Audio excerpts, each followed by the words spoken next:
From EverQuest player to cosplayer, the EverQuest Show sits down with Linda Carlson. Scary stuff. And Brasse was a fixture at EverQuest conventions for years. We're taking a look back at Sony fanfares, SOE Lives, and looking ahead to the 25th anniversary of EverQuest. You're watching the EverQuest Show.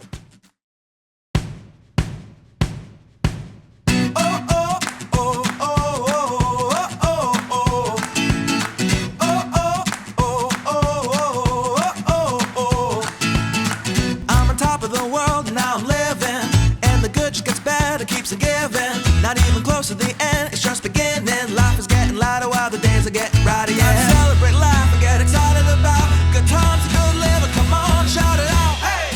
Take it up, take it over, take it out of control. Today I'm freeing my soul and now you got me singing, oh,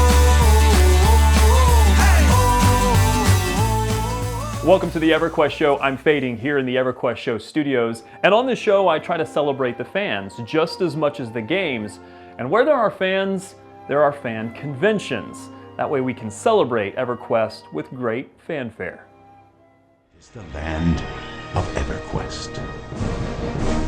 Within the first year after EverQuest's launch, fans of this new gaming sensation began to organize, and it seemed obvious that a fan convention was needed.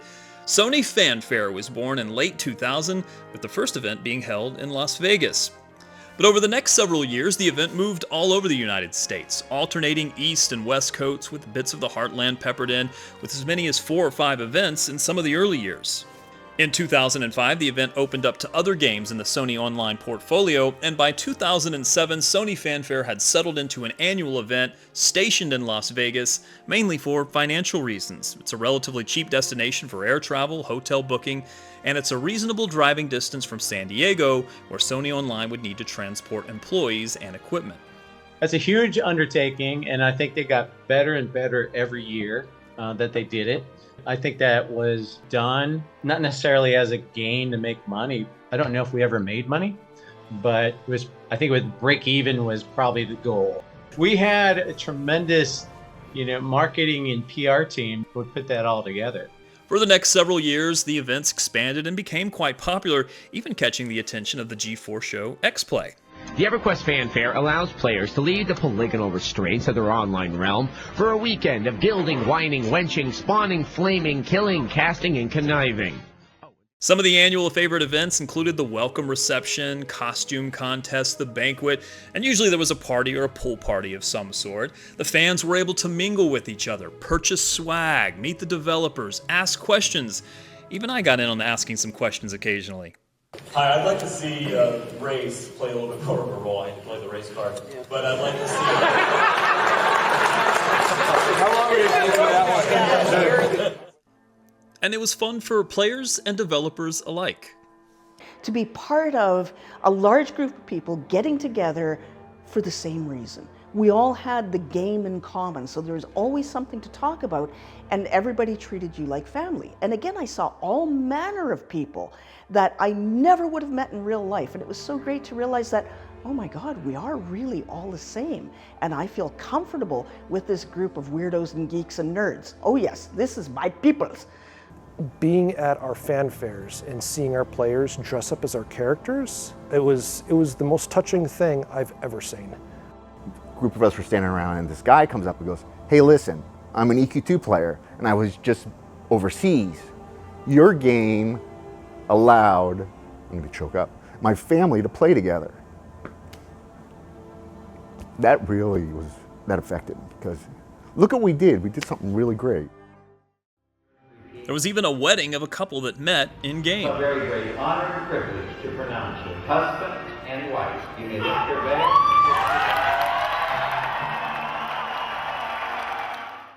There were big announcements and reveals of expansions and new games. In 2012, Sony Fanfare was rebranded as SOE Live to better welcome players from all of the growing number of games in SOE's arsenal. SOE Lives continued in Las Vegas and continued growing through the announcement and initial development of EverQuest Next. It means more to us that our #1 fans are here, assembled in this ballroom, to watch the unveiling of something that is a real passion and a dream for us to have made. In 2015, that all changed. That was a tough year. Sony sold off its PC gaming division, that's SOE, and after the sale, some necessary restructuring and a cold hard look at the numbers led to layoffs, the cancellation of EverQuest Next, and subsequently the cancellation of the planned 2015 SOE Live. And so, SOE Live was no more. Since then, the franchise has been surviving and even thriving, but there haven't been fan events to the scale of Fanfare or SOE Live. For the 20th anniversary of EverQuest, a small single-day gathering occurred in San Diego, along with an exhibit at the Comic-Con Museum featuring the art of EverQuest. But the days of EverQuest fanfares are, at the moment, only fading memories.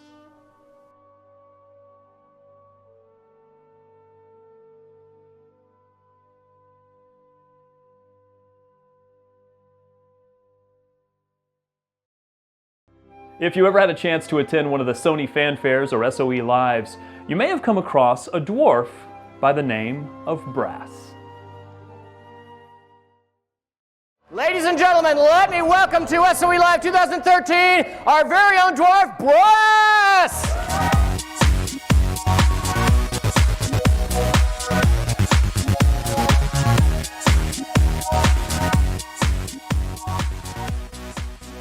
I'm Linda Carlson. I've gone by a couple of first names and several last names, and I'm a gamer. I played a dwarf because it's typical for people to want to play something they're not.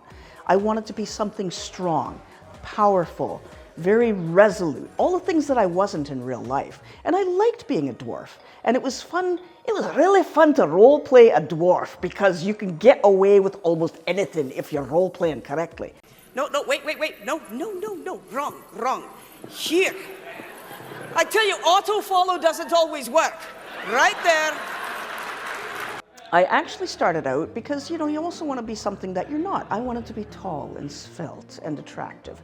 And so I actually, turns out I kind of look like a dwarf. So, but in the start, I started playing female characters. I made a high elf, I made a wood elf, I made a human. And the problem is, back in that day, the masses were not perhaps as well educated or diplomatic as they are now. So you can only have so many times that somebody comes running up to you, "Hey baby, nice rack," or "You want a cyber?" And I'm going, no.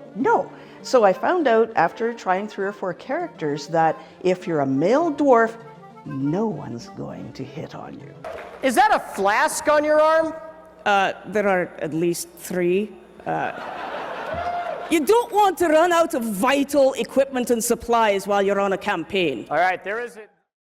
It was a game changer for me because I realized that those are all other real people at the same time running around in games. And then I fairly quickly got up to level 8 because I'm now on like hour 9 of this game that I was so resentful of. I caught sight of some huge massive thing and I was dead and I was devastated. All my stuff's gonna disappear. My rusty gear. People came to find me and they took me out. They figured out somebody had found my corpse by then out by Corflunk. Oh my God. It was Corflunk because I was a dwarf, right? Obviously a dwarf. They killed Corflunk. I got all my stuff back and that was it. I never looked back after that. That was it. Scary stuff. Anyway, you guys, pay attention. I took the blonde bearded female when I joined the EQ guide program and I wanted to have something that was sort of in your face. So I thought, Brasse. So it becomes an act. It doesn't have to be you out there. Put somebody else out there. And with Brasse, it added an extra layer of humor and fun and camaraderie that isn't common to the human race. If you're role-playing a character like that, then everything becomes easier. Like, you can just mess around and have a great time because none of it's going to reflect on yourself personally. You're going to come up here. You're going to do a spin. Hopefully you haven't had as much to drink as I have and you won't fall down. And then you head off. Costuming I did specifically for the first EverQuest fanfare that I attended because again, I was still such a horrible introvert, but I was in the guide program. I wanted to participate in the live quests, but I didn't want to be seen in person. So I thought, that's it, I'm going to dress up as Brasse. I would always sort of plan out a color. I'd pick a color and that's what I'd go with. So when I decided one year to do green, I did a very leafy green costume. I used to enter the costume contests and I loved role-playing. So I was always Brasse the Dwarf every day, all day at the fanfares. And I loved that. So it seemed natural to the powers that be that maybe I should host this. I've always loved stage work. You can be an introvert and do stage work because it's just you talking to an imaginary set of people. It was so much fun to be part of a large group of people getting together for the same reason. And just in case you're wondering, no, they're out of your league. All right. It's a very different thing to perform in front of a large audience. It still terrifies me to this day to go to a party where I don't know people and have to make small talk. Always remember the golden rule. Whatever happens in Vegas, who are you kidding? It's going to be on the internet in 2 minutes. Prepare accordingly. See you there.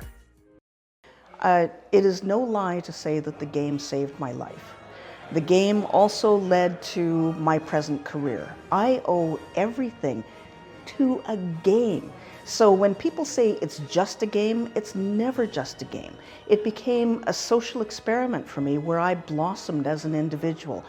I met my future husband in EverQuest. That was where I learned that online worlds can help you learn a person from the inside out. I learned so much from all of the people that I played with, and later with all of the people that I worked with at Sony Online.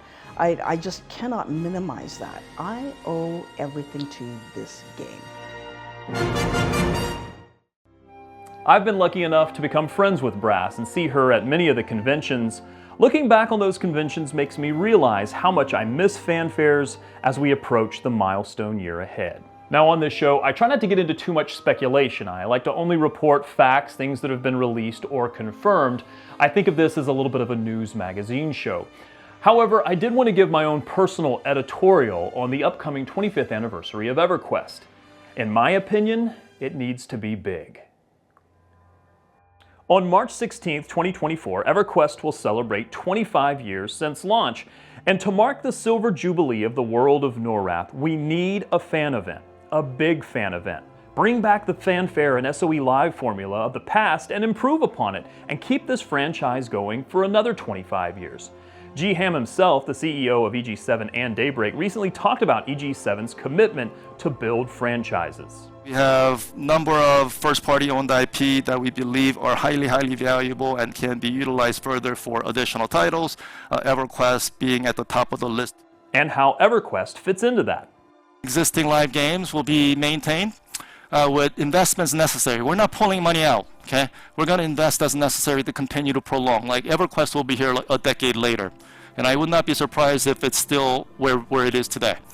And this is how you do it. The community is hungry for information about the games, a peek behind the development curtain, even if it's just a morsel, hungry for celebration, for fanfare.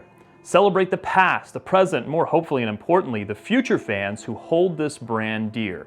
The current players who spend hours and dollars playing, rating, and sustaining the game. Embrace those who love nostalgia of the old days. Take a key from your own playbook and tap into that nostalgia. It's worked for the recent expansions. Let that nostalgia work to usher in a new renaissance of EQ fans and expansion of the brand. Build the hype. 25 years is the nostalgic sweet spot. And while I'd love to keep this type of event to the EverQuest franchise, you can significantly increase the attendance and lower the cost somewhat by making a games festival for the impressive portfolio of games under the EG7 umbrella, like Sony did with SOE Live. We have EQ, EQ2, DCUO, H1Z1, PlanetSide 2, Dungeons & Dragons Online, Lord of the Rings Online. We EverQuest fans are loyal, but I'm sure fans of those games are just as dedicated to their favorite IP and would love to attend this type of event. Now, I know something is being planned. In case where we need to invest in the existing business, certain games, we want to do that. EverQuest 25th anniversary, yeah, we should invest in that. I don't know exactly what that is, but I've laid out my hopes and dreams for what I hope the announcement will be for the 25th anniversary of EverQuest. That's all for this episode, but I want to hear your thoughts. Comment on this video with what you think should happen for the 25th anniversary or anything that you've seen in this video. And while you're here, make sure you like, subscribe, and share. And thank you so much for continuing to support the channel and the EverQuest Show. Thank you so much for watching. We gotta be the best we can be. And though sometimes we don't want to, still we gotta chase our dreams. Reach up and reach high, because we're gonna pull through and give it all we got, even though it can seem hard to catch and make it happen. But we can't start sliding, come on, and do what you gotta do to fight on. And so no matter what comes your way, nothing can ruin your day or even wipe a smile away. And by the time I'm up and out of my bed, I got 100 new ideas floating around in my head, with the hope for tomorrow, a dream that I can see of all the awesome things, the great people we can be. Or maybe by the music or the songs that I sing, I'll change the world with a simple message